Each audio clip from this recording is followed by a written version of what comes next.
final vocês acabam saindo de campo vaiados. O que dizer para o torcedor nesse momento que o time tem uma expectativa muito grande nessa competição, que é muito longa, mas vocês têm um próximo jogo também, que já é um jogo difícil, fora de casa? A gente tem que dar a resposta dentro de campo, trazer confiança para o torcedor, como a gente fez nos últimos jogos. Eu conversei com meus companheiros ali para a gente tentar ter um pouco de calma no começo do jogo, para a gente conseguir tocar bem a bola, para a gente conseguir achar os espaços. Hoje nós fizemos uma boa partida. Então temos que... a mensagem que eu tenho que passar para o torcedor é que a equipe tem que trabalhar para a gente conseguir dar a volta por cima, trazer a confiança de novo, trazer o torcedor novamente. E a gente só pode fazer isso quando a gente entrar em campo novamente. Júnior, qual é o Botafogo que o Arthur Jorge vai receber ou vai encontrar nessa chegada dele? É todo mundo que chega para agregar, para contribuir para o Botafogo, sempre é bem recebido, seja ele jogador da comissão, então ele vai ser bem recebido pelos jogadores. Esperamos que ele possa fazer um grande trabalho aqui, vamos estar de braços abertos para acolher, absorver as informações, as ideias deles, para a gente poder dar seguimento aí no restante da temporada. Júnior, para você, o que deu errado, principalmente no primeiro tempo, né? O time chegou a perder por 3-0. Foi uma surpresa a postura do Júnior Barranquilla vir para cima? O que você acha que o time errou?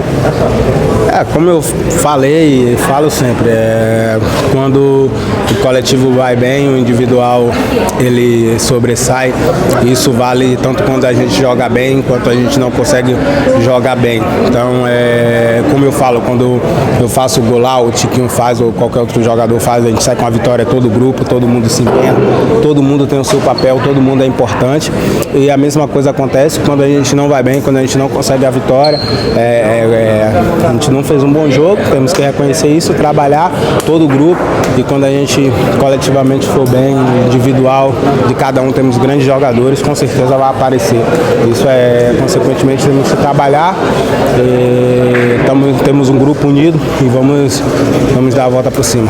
De jogadores jovens com jogadores experientes, eu acho que eles tiveram um grande mérito no primeiro tempo de conseguir quebrar nossa pressão, e então aí eles tiveram mais espaço para ter o jogo deles.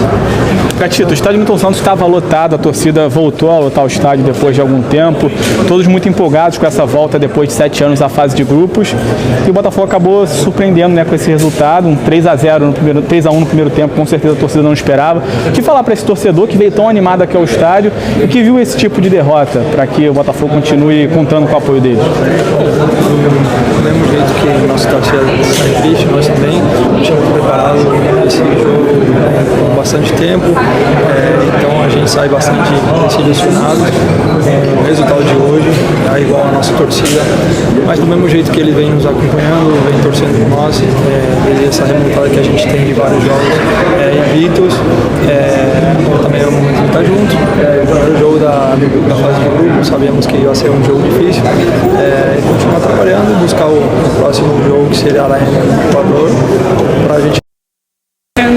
Tomorrow's my wife's birthday. I am not dodging questions. I have a flight at 11. I'm making my wife's birthday. I gave an impromptu statement to a camera when I came in. Please listen to it. I have been trying to end the discussion of this evidence for a while. I think the sport court needs to respect the justice system. I have been protecting the rights of the accused parties that are in our evidence. Our evidence is mountainous, it is pervasive, it's comprehensive, it is more than just the reports that are being talked about. I do not put my reputation on the line for bullshit. This talk of the sport court, they need to get serious. They know damn well I tried to give them the evidence, they had no interest. So we've gone to the prosecutor.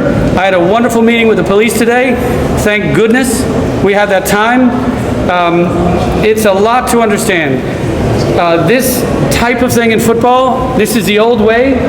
The art, the sick beauty of match manipulation, the way players get involved in this is a global problem. The people in Brazil need to stop thinking that we're at war with each other. Brazil is one of the countries that's actually doing something about it. They have a Senate panel investigation. They have a couple senators that somehow think that I'm doing something wrong by bringing this to light. They need to be responsible with the evidence in front of them. I think Brazil's a leader again. We've always wanted to sort of reemerge as a football power. Well, you know, we'll get there, right? But we need to clean up our act at home. This level of match fixing, I can tell you, because I've seen the evidence globally. Computer vision sees things that the human eye can't. This is the evidence that we're bringing forward. It's not just the company good game, it's everything. And I can tell you, everybody has this problem, doping and cycling. Nobody thought it was a problem until suddenly Lance Armstrong admitted or got caught doing it. Well, this is a problem in football. So please, stop attacking the gringo, stop persecuting somebody who is trying to charge forward with an economic development program which expresses and manifests the wisdom of the SAF program. Let's invite more people to come to bring change. Let's lead. Brazil's actually doing something about it. It's Europe's turn to follow. But if we do all this infighting, it's a waste of time. What you're going to find out, number one, read my statement. I'll have it translated into Portuguese. I have made no accusation against Palmeiras, no accusation against São Paulo. What I've done is turned in evidence of player-involved match manipulation. I don't know who caused these gentlemen to get involved in this. I don't know if it's anybody in particular. It's not my job. I'm trying to run a football club. But when it happened last year, and it devastated the championship, and when I learned it happened the year before, and had impact on that championship against completely different teams and completely different communities in Brazil that had nothing to do with Botafogo, well, yes, I'm going to do something about it. I am a manifestation of the SAF. Do you understand? I was invited here by many of you. If you don't expect change, don't invite somebody who made their money in a company, and you can check this. My company was called Evolution AI. If you don't evolve, you are extinct. If you don't want change, don't invite somebody like me with this effed up brain that looks at details differently. I do not believe in turning the other way when I was brought here to help. Please, every one of you, look at that ridiculously embarrassing video of me with the flag where I was crying in front of you, wondering why I was here. Well, maybe this is the reason. I'm trying to help. Okay? Layla, put your guns down. You don't know the evidence that I've turned in. Julio at São Paulo, man, you're a friend. I have not been able to talk to you about this because it's the nature of the evidence I have. I care more about the rule of law, apparently, than the sport court does. They want me to turn in the names of the accused. Well, these people have rights. I can prove 100% that it happened. This technology is an eye in the sky that sees everything, millisecond by millisecond, things that the human eye doesn't see. This company and this technology behind it has been getting people arrested for more than 10 years. Their clients are the betting companies. Their clients are the major governing bodies of football. They are real time. They're looking at things the way we just haven't imagined. And this has been opened up to me, and I've seen it, and I cannot unsee it. This is not about me. Please, stop attacking me. I'm just trying to run a football club. I can promise everyone, the only bad guy is whoever is paying these people to do this. Now, it's not a particular club. I can say mathematically, yes, it favored Palmeiras significantly based on what I've seen, but I have a limited view. I do not have investigative powers. It may turn out that what I see as a heavy concentration that affected the championship last year may go somewhere else. We might find there's a different reason for this. As I say, the technology can say what happened. It cannot say why it happened. So let me turn this over to the investigative powers. Let me respect the justice system. Let me respect the constitutional rights of the accused, because we don't know everything. Evidence, it's a mess load of evidence. Court admissible, credible, already in line with the major governing bodies of our sport, with the betting companies, with the betting regulators, with governments in Europe. These people, this technology, it's embraced by everyone. Embrace it here, and we will lead the cleanup of this game.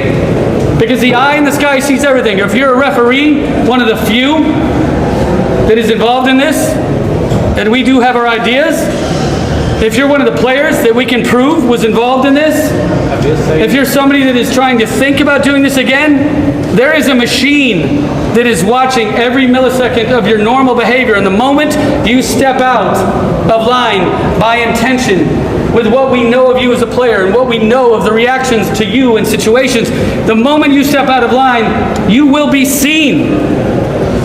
That's where this is going. I've made no accusations against anyone. Read my statements. I've only asked for investigations. They were denied. Now I'm watching the press and everybody's saying, get this man out of here. He's asking too many questions. He has no evidence. Well, you know what? I'm not supposed to have it all. I'm not the prosecutor. But I can tell you what happened millisecond by millisecond on those fields last year. This is the last thing I want to say about this publicly. I hope I'm not drawn in to say more. I'm going to keep unloading evidence that has incredible credibility. It's accepted everywhere in the world. And when you find out what the future looks like, I think we're all going to be a little more comfortable that this game can be clean and it can start in Brazil. Thank you so much. I'm going to go to see my family, and I am going to start watching football, because today was a great day for me. I found a prosecutor and police that were willing to listen. The sport court should have been willing to listen. They were given the evidence. It was redacted. I did not put players' names in, and I shouldn't. These men don't even know what's coming. And by the way, for those of them that are guilty, I'm glad they don't know what's coming. Because the investigative power of prosecutors is strongest when we don't tell everybody we're coming. So stop asking for evidence that you can't, that you're not, honestly, within the justice framework, you're not entitled to have right now. So thank you. I don't want to be talking about this. This was an absolutely pathetic performance by our team tonight. They know it. I met with the captains. We have a new coach coming in. We are very, very sorry about how we introduced ourselves into this incredible tournament. I'm incredibly proud we're in this tournament. 2 years ago, we were a bankrupt club. We barely had an organization, and now we're playing for the biggest cup in South America. And we opened up this incredible night with an absolutely horrible performance. So we're going to fix that, and the prosecutors are going to fix everything else, I promise. Thank you. Thank you. I can't take questions.